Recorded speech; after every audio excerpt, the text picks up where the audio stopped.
ఉలిచి check dam నుంచి పాదర్తి చెరువుకు pipe లైన్ల ద్వారా సాగునీరు అందించాలని రైతులు కోరారు. పాదర్తి చెరువు పరిధిలోని పలు గ్రామాలకు చెందిన రైతులు ఒంగోలు కలెక్టరేట్ వద్ద ఆందోళన చేశారు. పాదర్తి చెరువు ఆధారం చేసుకుని గత కొన్ని సంవత్సరాల నుంచి పంటలు సాగు చేస్తున్నామని, అయితే ప్రారంభ దశలో నీరు ఉండటం వల్ల రైతులు దాన్ని నమ్ముకొని పంటలు వేస్తున్నారని రైతులు తెలిపారు. ఆ తర్వాత చెరువు ఎండిపోవడంతో తమ బతుకులు కూడా ఎండిపోతున్నాయని ఆందోళన వ్యక్తం చేశారు.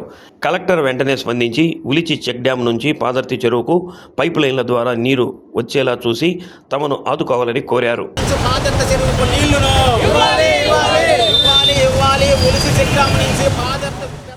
మాది గ్రామం మోటుమాల గ్రామం, కొత్తపట్నం మండలం.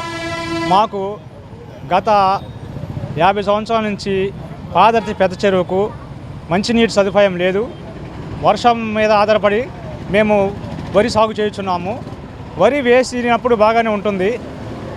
వరి పెరిగి బాగా పాలు పోసుకున్న టైంలో చెరువు ఎండిపోతుంది. ఆ విధంగా చెరువు ఎండిపోవడం వలన మేము పంటను పాల దశలోనే పొట్ట దశలోనే చేనును వదిలిపెట్టేసి పశువుల మేతకు వదిలిపెట్టేసి నష్టపోయి అప్పులు పాలయ్యి ఇంటికి వచ్చి మేము చాలా బాధలు పడాల్సి వస్తుంది. కామందున మా యందు దయ ఉంచి గవర్నమెంట్ వారు ఉల్చి చెక్ డ్యామ్ ద్వారా పైప్ లైన్ ద్వారా ఉల్చి చెక్ డ్యామ్ నుంచి మా పాదర్తి చెరువుకు నీటి సదుపాయం కల్పించి మా రైతులను ఆదుకోవాలని వేడుకొనుచున్నాను. ఎన్నో బాధలు పడుతున్నాం, ఎన్నో కష్టపడుతున్నాం, అన్ని బాధలతోటి.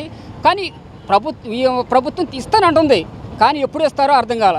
కాబట్టి ఇప్పుడైనా దయించి ఇప్పుడైనా మా 5 గ్రామాల గురించి 5 గ్రామాల ప్రజలు వాళ్ళ ఆకలి బాధ తీర్చడానికి ఉల్సి డ్యామ్ నుంచి పైప్ లైన్ వేసి కొద్దిగా నీళ్ళు వదిలితే 5 గ్రామాల ప్రజలు పిల్లలు అంత సుభిక్షంగా మీ కాపాడతారు. మాకు ఆ పైప్ లైన్ ద్వారా నీళ్లు కానీ వస్తే మేము పండించుకుంటాం, లేకపోతే మా బతుకులు ఎండిపోతున్నాయి. ఇప్పుడు ఆ చెరువు చూస్తుంటే చెరువులాగా లేదంటే పెద్ద అడవిలాగా ఉంది. దానికి పని లేదు, పాట లేదు, ఎప్పుడు ఏం చేయటం లేదు. అధికారులు వస్తారు, చూస్తారు, పోతారు, కానీ దానికి పని చేయటం లేదు. ఆ చెరువు అంతా అల్లు కొల్లోరం అయిపోయి ఉంది.